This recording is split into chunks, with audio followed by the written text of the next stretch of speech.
starting with you on this one, Ben. Does IndyCar need to change its policy of holding the caution to allow others to pit? And should this be resolved before next season? Yes. And Kobe, what did you just say? What are these things called here, these yellow flags? They're called cautions.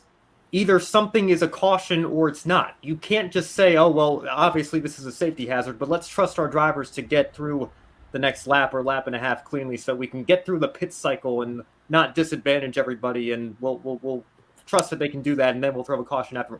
You can't do that.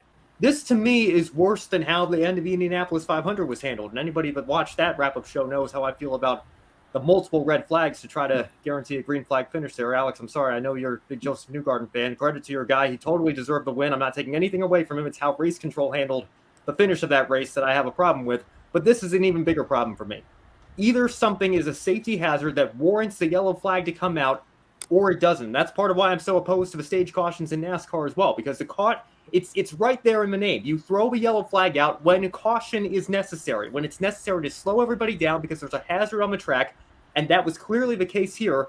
But race controls, they've done so many times before, decided, well, let's make sure Felix can get into the pits first, and then we'll throw a caution out, and everybody will be happy afterwards. Even though Scott Dixon clearly wasn't happy, he was furious, and good for him. He should have been furious, because even though they try to neutralize it, they try to make sure nobody gets advantage or disadvantage, it's inevitable that either whatever you do, it's going to happen when a caution comes out on the track, whether you hold it for a lap or not. That's just how racing goes sometimes. So you might as well just throw the caution when it's absolutely necessary at the very beginning, rather than holding it back to try to make sure everybody can get through the pit cycle. But you still have drivers that are going to benefit from it or not benefit from it either way. So this is absolutely something that needs to be looked at going into 2024 and beyond, because, again, it's there in the name.